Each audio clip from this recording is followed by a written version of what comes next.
जी नमस्कार दोस्तों, स्वागत है दोस्तों अपने चैनल नीति ड्रीम क्लास। देखिए दोस्तों, आज हम इस वीडियो में क्लास 10th के कुछ महत्वपूर्ण ऑब्जेक्टिव के बारे में बात करेंगे, जो कि इसमें जो रहेगा टॉपिक मध्य, माध्यक, बहुलक और परिसर।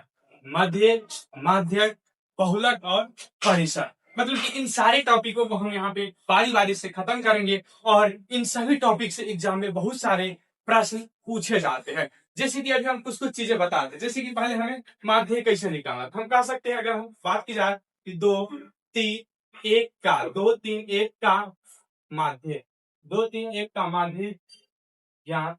देखिए हम पहले समझा रहे टॉपिक है ना, फिर यहाँ से हम ऑब्जेक्टिव बताएंगे कि ऑब्जेक्टिव क्या है कि 2 3 1 का माध्य ज्ञात है। अब देखिए माध्य निकालने का बहुत ही आसान तरीका, हम लिख सकते हैं माध्य बराबर क्या होता है, कुल संख्याओं का योग बट्टे कुल संख्याओं की संख्या। अब यहाँ पे हमारे पास संख्या क्या है, 2 3 1, यहाँ पे लिख लेंगे 2 + 3 + 1 और संख्या का हो जाएगा 1 2 3, तो हो जाएगा संख्या 3। अब हम क्या करेंगे, इसमें सभी को जोड़ देंगे, इसमें क्या करेंगे, सभी को जोड़ देंगे। 3 और 2 5, 5 और 1 6, तो हो जाएगा 6/3। यहाँ से काट देंगे 3 दूनी के 6। अब हमारे पास आ जाएगा माध्य बराबर 3, तो माध्य बराबर 2। ये हो गया माध्य निकालने की तरीका। चलिए एक और हम देखते हैं, अगर आप लोगों को आता है तो आप लोग फिर ट्राई कीजिएगा। चलिए हम यहाँ पे देते हैं कि 4 2 5 1 3 का माध्य अगर आप लोगों को पता है तो आप लोग ट्राई कीजिएगा। चलिए यहाँ पे हमारे पास सवाल लिखा हुआ है, 4 2 5 1 3 का माध्य ज्ञात करना है। अभी हम बता चुके हैं, यहाँ पे बना हुआ, आप लोग ट्राई करो। जैसे कि हमें यहाँ पे कैसे निकालेंगे, हम यहाँ पे लिखेंगे माध्य बराबर है ना, यहाँ पे क्या लिखेंगे, माध्य बराबर,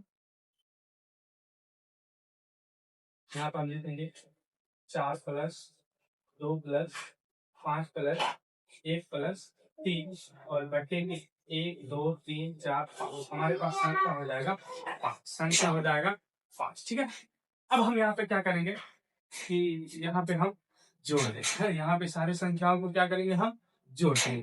तो जोड़ेंगे तो क्या हो जाएगा, 3 1 4, 4 और 5 9, 9 2 11, 11 और 4 15। तो यहाँ पे जोड़ करके टोटल कितना हो जाएगा, 15 और बटे के 5। अब यहाँ से हम भाग देंगे, भाग क्या देंगे, तो 5 दिया के 15, 5 दिया के 15, तो हमारे पास मध्य बराबर क्या आ जाएगा, 3 है। देखिए दोस्तों, ये तो हो गया मध्य ज्ञात करने की तरीका, है ना। अब हम यहाँ पर सीखेंगे आगे कि बहुलक कैसे ज्ञात करना है ना, बहुलक कैसे निकालना है ना। तो बहुलक कैसे निकालना है, हम कर सकते हैं कि यहाँ पे हम दे सकते हैं अगला सवाल, 2 4 3 2 का बहुलक, बहुलक ज्ञात है ना। क्या हो जाएगा कि 2 4 3 2 का बहुलक ज्ञात करो। देखिए दोस्तों, बहुलक निकालने का सबसे आसान तरीका होता है कि जो संख्या सबसे अधिक बार आता है, कि जो संख्या सबसे अधिक बार आता है वही उस संख्या का बहुलक कहलाता है ना। क्या हो जाएगा कि जो संख्या सबसे अधिक बार आएगा वही संख्या उस संख्या के बहुलक हो जाएगा। हम यहाँ पर देख लेंगे कि सबसे अधिक बार कौन है, यहाँ पे 2 4 3 2। ठीक है दोस्तों, यहाँ पे हम देख रहे हैं कि 2 बार है, तो ये हमारा क्या हो जाएगा, बहुलक हो जाएगा। क्या हो जाएगा, बहुलक हो जाएगा। क्या हो जाएगा, बहुलक। क्या हो जाएगा, तो बहुलक बराबर हमारे पास 2 आ गया। क्या आ गया, तो देखिए हम मध्य भी बता दिए, बहुलक। चलिए एक और देते हैं, यहाँ पे हम दे देते हैं, जैसे कि यहाँ पे सवाल दे देते हैं। ठीक, सवाल क्या हो जाएगा, मान के चले 3 6 2 3 9 3 6 है ना का बहुलक ज्ञात। ठीक है, यहाँ पे सवाल हो जाएगा। देखिए आप लोग कमेंट कीजिएगा अगर पता होगा। देखिए दोस्तों, हम क्या बताएं कि बहुलक, बहुलक क्या है, तो जो संख्या सबसे अधिक बार आएगा वही उस संख्या का बहुलक कहलाएगा। हमारे पास है 3 6 2 3 9 3 6 का बहुलक। अब हम यहाँ हमारे पास देखिए, यहाँ पे 3 हमारे पास 3 है ना, और 6 2 बार है। लेकिन हम क्या बताएं कि जो संख्या सबसे अधिक बार आएगा वही उस संख्या का बहुलक कहलाएगा। क्या कहलाएगा? बहुलक। इसका बहुलक क्या हो जाएगा? 3 हो जाएगा। हम लिख सकते हैं बहुलक क्या हो जाएगा? बहुलक बराबर 3 हो जाएगा। क्या हो जाएगा? 3। ठीक है, चलिए अब आगे हम देखते हैं। अब देखिए कि यहाँ पे जो है आप लोग देख लीजिएगा है ना बेहतर तरीके से। और अब हम जो बात करेंगे बहुलक हो गया, ठीक है। अब जो हम माध्यक की बात करेंगे, ठीक है, इसकी बात करेंगे, हम माध्यक की बात करेंगे। और इसको बेहतर तरीके से समझना है क्योंकि इस चैप्टर से बहुत सारे प्रश्न एग्जाम में पूछे जाते हैं। तो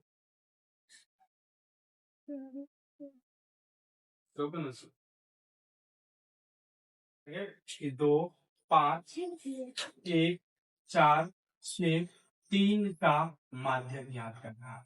माध्यक ज्ञात। क्योंकि दोस्तों अभी हम पहले बता चुके हैं, अभी हम जो इसका कॉन्सेप्ट क्लियर कर रहे हैं, फिर इस आधार पे हम सारे ऑब्जेक्टिव लेंगे ऑप्शन के साथ में। यहाँ पे हमें माध्यक निकालना है। माध्यक क्या होता है कि माध्यक निकालने से पहले हमें देखना कि क्या संख्या आरोही क्रम में है या नहीं है। अगर नहीं होगा तो हम संख्या को आरोही क्रम में सजाएंगे और फिर जो हमारे पास बीच वाला संख्या होगा वही माध्यक होगा। हम लिखेंगे पहले इसको कर लेंगे। क्या हो जाएगा कि 1, 2 है ना, 1, 2, 3, 4, 5, 6। हम इसको किस क्रम में लिख लिए? आरोही क्रम में लिखे हैं। यहाँ पर कौन क्रम में लिख लिया है? आरोही है। संख्या को हम सजा दिए आरोही क्रम में। अब हमें निकालना है माध्यक। तो हम क्या कहें कि हमें दोनों तरफ से छांटना है, जो बीच वाला संख्या होगा वही माध्यक होगा। अगर 2 संख्या हम यहाँ से छाट दिए तो 2 संख्या यहाँ से छाट दिए। अब बच गया हमारे पास 2 संख्या जोड़ा लगता नहीं है, तो इसको हम जोड़ देंगे। जोड़ देंगे क्या हो जाएगा? 4 और 3 7। 4 और 3 7। इस दोनों के बीच में जो हो जाएगा अंतर जो हो जाएगा 4 और 3 7 है ना। तो 7 में हम 2 से भाग देंगे तो आ जाएगा 3.5। 3.5 हम कर सकते हैं। माध्यम कितना हो जाएगा? 3.5 हो जाएगा। 3.5 हो जाएगा। ठीक है, या फिर हम एक और देते हैं, है ना। आप लोग देखिए कोई ट्राई करके, जैसे कि यहाँ पे हो गया 5, 2, 7, 4 है ना, और दे देते हैं यहाँ पे हम 3 है ना। 3 दे दिया। इसका जो है माध्यक निकालना है। माध्यक ज्ञात, ठीक है, क्या निकालना है? माध्यक ज्ञात करना। ठीक है, अब जो हम इसमें आरोही क्रम में लिखना है ना, यहाँ पे जो हम एक संख्या और देते हैं। ठीक है, अब हमें किस क्रम में लिखना है? पहले आरोही क्रम में लिखना। आरोही क्रम में हम लिख देंगे यहाँ पे 2, 3, 4, 5, 6, 7। इसका हमें निकालना है माध्यक। ठीक है, हम यहाँ से 2 छाट दिए और 2 यहाँ से छाट दिए।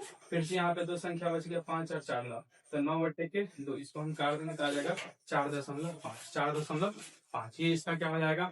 माध्यक हो जाएगा। क्या हो जाएगा?